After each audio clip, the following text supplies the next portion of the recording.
Good morning, viewers, and welcome back to another edition of Heads Up. And I know Bruce R will be watching this episode because last week he was the very fortunate receiver of your sports bet for the week, Goat, the Warriors. With one of those, what do they call it? Same game multi. Who would have thought, Neil, that the Warriors would be our friend come the end of the season? We basically bagged them for the whole season. Yep. But I'm sure your brother Mark will be choking on his cornflakes this morning, knowing that we've actually tipped the Warriors, they've won, and they've delivered a great result for Bruce. It was pretty easy watch, really, that game on Sunday, wasn't it? The game was free-flowing, plenty of points scored, and it's just really a matter if the Warriors were going to win, and they did, and good result. So we'll take that. We've tipped the Warriors, I think, once this season for 100% success rate. Yeah, no, we'll stick to that. And the brother was really keen on the way they played, and with the new players coming in for next season, you never know. It could be their year. It won't be their year, but never mind. What about the racing action? We'll talk about a couple of races. I know one in particular you weren't too fond of over the Tasman, but back here in New Zealand, Supreme Heights, good tough one from basically in front most of the way at New Plymouth. What else? Ellerslie. What was impressive at Ellerslie? I can't remember who won at Ellerslie now last Saturday. Yeah, just touch on Supreme Heights. That was a great win by Supreme Heights. Sam Collett drew wide and made sure she wanted to get near that fence and got there. She copped a few days penalty for it though, but she's a top rider and got it home. But Ellerslie, I can't remember what the racing was at Ellerslie last week. Good racing on Sunday anyway, coming up there. A few jumps and a few flat races. But Masked Crusade in the last race at Sydney last week. We had I know a lot of us had some multis going into it, other Dan Quaddy going into it as well. I thought money was coming for it, $1.60 in most markets, and got out to a good position, but just went pop instead of going bang at about 300 metre mark. Later on, James McDonald said that he was just felt the track and was going out for a spell. So those things happen in racing, and another way of getting beaten. But it was disappointing. It looked like a home run, but it's racing. Right. The other thing was the head-to-head with Spring Tide. It was the only head-to-head I mentioned last Saturday. It was worth taking. Spring Tide at $1.95 versus Conor O'Kieran early on in the day. And then it got out to about $2 and then $2.10 late. And I couldn't stop taking enough of it. And you were spot on. You thought Conor O'Kieran was a lay at that price, and Spring Tide was a good bet. And she had to work a bit hard, didn't she, Spring Tide?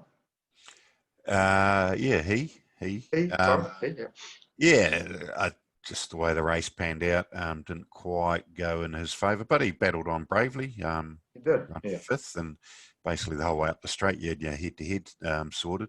It's a big jump. Like both those two horses, actually, Conor O'Kieran and Spring Tide, were maidens at lockdown. So post-lockdown, they started racing after lockdown as maidens, and here they are in a Group 3 race some 3 months later. So it's pretty hard, just the way the ratings system is at the moment for horses that get through the grades. They get into open company pretty quick. And probably a horse like Supreme Heights, who's had a bit more ring craft and a bit more seasoning, was too strong on the day. Demonetisation, big disappointment there. Yeah, didn't handle the track apparently, and maybe going out for a short break or going on to better races. But just on that point about the open handicap races at the moment, being a few complaints from trainers. Chris Wood was on trackside yesterday complaining about these open handicap races not favouring horses low in the handicap. From a punter's point of view, to be selfish, it's good for punting because you can get horses that race well in those races down in the grades, then drop back in class and are much harder to beat. So from that point of view, it does help your punting. So there are pluses and minuses of everything, but I do feel as though we need to get back to grade racing, 72s. Yeah, well, 74s are back in now, so you'll see more rating 74s, just that extra tier of race between 65 and these opens. So, Yeah. yep, it is what it is, unfortunately. So, Yeah. Anyway, big race tomorrow, Windsor Park Plate. 1,600 metres. Can Melody Bell do it again? That's the question well, on everyone's lips. Probably not, wouldn't think. Probably not. Hard to line up her form, obviously. She hasn't started in New Zealand for quite some time, has she? So hard to know. Obviously didn't really fire up in Sydney, came back, had a bit of a freshen up, looked good at the trials. Yeah. But yeah, you can't knock her course stats either, Neil. 5 starts at Hawke's Bay for 5 wins. Yeah. Going for a 3rd win in a row in this race. Even average. Yeah. But, maybe she's a 6-year-old now, and maybe some of these younger mares, Avantage is 5, and the 2 4-year-olds, Jennifer Eccles and To Illicit, might be just a bit sharp for Melody Bell. It's interesting, all the favourites, well, basically all drew next to each other. Melody Bell 4, Advantage 5, Jennifer Eccles 3, and To Illicit 6. So all of them should get reasonable runs, you'd think, from those gates. But, I told you the winner of this race about 3 weeks ago. Yep, you were spot on. I think that was before Ellerslie, wasn't it? Too, I think you said that. Yeah, it might have been after Ellerslie, after To Illicit one fresh up at Ellerslie. But yeah, I'm sticking with the camp. I think she'll go well. What are you lumping your hard earned on Saturday? I went through it and I had to be impressed. I wasn't a great fan of hers last campaign because she showed good sprinting ability, and then what really hit home to me was her run in the Derby. That was a fast run Derby, and she still ran second. Just the volume for her staying ability and guts. So I thought, with that Ellerslie one, her sectionals from the 6 to the 4 and the 4 to the 2 are the best all day, the splits for those. So she's come back. That was the query for me. Has she come back as the last campaign? She has, and probably better. She matched to get in behind Avantage. And I thought at $6 she was the value for the race. So I really reckon she's a great each way bet in that race. But, we're in cahoots there. So could be dangerous. Yeah. I think a good roughie though was Loire. That was a good run on the Tarzina. You watched that run. She came through, had to change ground 2 or 3 times. Good sectionals. And Dawn 1 going to be 3-4 back in the fence. If they go hard, wouldn't be surprised if she upset at $34. Anything else you like? Nothing out of the ordinary. I think Loire paid $34 to win the 1,000 guineas, so that might be her sort of price. Yeah. Her price when she puts her foot in the till. Yeah. Vancouver, you're probably waiting for the 3rd day for her. I mean, she's been running great sectionals, and you've highlighted those a couple of times. Yeah. Now, if they go hard, you wouldn't be surprised that if she came over them. But I think the Little Mole's the race she's looking at. Now, sports selection. Sports selection. Yes. Well, you gonna have a rest for this week, or are you gonna? No. We've found one. Yeah. Good. Yep. Let me bring it up. We're going to the first round of the playoffs. The first week of the playoffs in the NRL.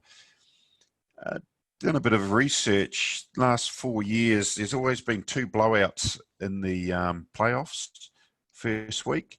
And I think the Canberra Raiders are going to be way too good for the Cronulla Sharks. Tomorrow, I think it kicks off about 6:40 p.m, 8:40 p.m. actually. So I like the Raiders. They had a freshen up last week, rested all their players. They've just got too much class across the paddock for these Cronulla Sharks. And the line is now 13.5, but that won't be a problem. And as I say, there's 2 games in each of the last 4 years, basically, where a team has won by at least 14 points. So last year, I think there was a 58-0 blowout in the first week of the playoffs. So as long as Canberra win by 14 or more, I'll be happy, and that's paying $1.90. So that's our best sports bet of the week, Neil. Sounds good. Didn't the Raiders beat the Sharks last week before? The Raiders and the Sharks, I'll tell you when they last played. Raiders won last week and played really well. Was it against the Sharks? Or what's that? Raiders. And they were saying that the Raiders had rested a few players and be even stronger this week, so it's hard to see them beaten. So yeah, the Raiders beat the Sharks last week by 10. Yeah. And they rested a few, like you say, a few key players. So logic says. But does logic always work in punting, towards punting? No, we'll see how we go. Be interested to know what you're going to put your $20 multi-comp winners bet on. So we better announce the winner from last week, had we? Oh, yeah. Okay. The winning answer was, the question was, first of all, what was the horse that was in the Jericho on Saturday that won it last year? I don't think we mentioned that it was in it. We just asked who won it last year, and the answer, of course, was Arjun. Yep. How many people got that one right, Neil? 8. 8. People, give me a number between 1 and 8. Seems to be a common number at the moment. We'll go 3. 3. Kev P. Rightio. Well done, Kev. I'll work on that sports here, but that does seem a logical bet, and I've got 1 or 2 sorted out for Saturday, so we'll do a multi that and post that on Saturday morning. So fingers crossed. We'll see how we go there. Right, brickbats and bouquets. A big we better do next week's question, hadn't we? We better do that first, yeah, just as well as someone's listening. Yeah. Melody Bell's going for 3 wins in a row in the same Group 1 race, the Winter Park Plate. Who was the last New Zealand galloper to win a Group 1 race 3 years in succession? If you know the answer to that, might sort the men out from the boys that question. Let us know. Email or text your answer through to Neil by Tuesday. You'll be in the draw for next week's multi-bet. It was obviously a very, very good horse. 027 352 6402 or formpro@formpro.co.nz. Make it by Wednesday night. We just have to do a bit of research for that. All right. And for that multi. Sounds good to me. Brickbats and bouquets. Bit of a sensation over the last few days, Neil. It was, yeah. Facebook removed the Boys Get Paid Facebook page, which has some 18,000 followers. No one knew why, and it was all a big mystery. And then the answer was revealed yesterday because a certain individual complained to the DIA about the All-In Challenge not having a license when it should have, having a prize pool in excess of $5,000. So the DIA asked Facebook to remove the offending post on the page, but Facebook removed the whole page. So that's obviously caused a bit of consternation. Nothing too major. I'm sure within a few weeks they'll be back to similar sort of numbers following the new Facebook page for BGP. But yeah, sort of bit of a, I don't know, no one really liked someone being a telltale, did they, at school? And if you've got an issue, and why not just go to the admin people of Boys Get Paid rather than straight to the DIA? So it seems all a bit bizarre, but so be it. But out of adversity, good things happen, and I'm sure this will only make the Boys Get Paid community stronger and more focused on their community. So onwards and upwards. But yeah, just a minor glitch. Free advertising in the New Zealand Herald anyway, so exactly, can't be a bad thing. You've got an interesting scenario you witnessed during the week. Oh yeah, I was doing the form for Hastings on Saturday, and a horse called Gus the Maverick raced at Te Rapa last start and was back, came to the outside, and Chad Ormsby dropped the whip. So what did he do, as most riders do? They get the hand out and start slapping it down the side of the neck. And the horse ran home really well for third. So I'm just wondering if there's a restriction of 5 hits with the whip before the 100-metre mark for riders. They wouldn't use their hand unless it had an effect. So is there some sort of rule in the rules that says restriction on hand slaps down the side of the neck? Because I think hand slapping looks, if you could say, just as bad or just as bad as using the whip. So I'll try and find out and let you know next week, actually. What do you reckon? I wouldn't imagine there's a rule for that, no. No, but you might see a few jockeys I'll find away and using their hands straight. I'm sure I can ask that question during the week. See if we get the same answer. See if we might ask different people and see. I'm sure the answer is no, but we'll find out if there is a rule. Yeah, might be a new one Interesting. established by next week. Yeah. I don't know if it is as effective. Still remember Ryan Elliott dropping the whip in the first race on Crack a Million night this year. You still have nightmares about that, dude. Jesus, that was bad, Ah, wasn't it? that's the way it goes. We've moved on. We've moved Yeah, on. yeah. Anyway, let's try and stump the goat, Joe. We've got a few questions here. A couple, one from viewers and a few from myself here. Okay, 8 quick-fire questions. Right. When Des de Jure won the amazing race at Awapuni, remember that race? Yep. Okay. How many jumps had he jumped before getting to that jump? He almost The fell jump off. that he slid and I guess you'd say almost fell, or he did fall. Yeah, how many jumps before that? I think that was the second jump of the race. It was the first one. Was it the First one. Okay, I'm gonna Don't watch believe you, the. do. I I'm gonna watch. Did you look it up? I had a look at it. Yeah, It is the first. I think the first. Yeah, it was Okay, we got that one wrong. I've got him there. Crikey, right, in the same race, who ran second to him? Gargarin. Very good. Tick there. And what was Tony Lee's comment at the end of the race? He said, "What something." Three more words. What? An amazing performance. Oh, very close. Very close. What an amazing. Starts with V. What an amazing V. V for victory. V. What amazing victory. That's great. Half a point for that. Half a point, yeah. Rightio. When Melanie Bell won the Windsor Park Plate last year, who ran second? Favourite trainers trains it. I think it's sold in the swing, wasn't it? That was clear, very good. Yeah. When Jennifer Eccles won the Oaks this year in March, who ran second? It's in the Vancouver.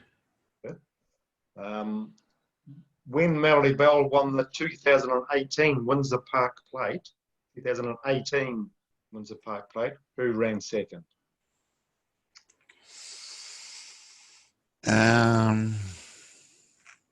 Southern Horse. Southern Horse, over a mile, Group 1. Might have stumped me, everybody. And won a Group 1 there later. Oh, yeah, of course, Savvy Cope. That's the one. Yeah, should have got that quicker. Yeah. Yeah. All right, last 2 questions. This is an interesting one, this one. Who of the top 10 trainers this season has the best strike rate? Sharrock. Very good. Yeah. Not surprising, is it? No. He's got.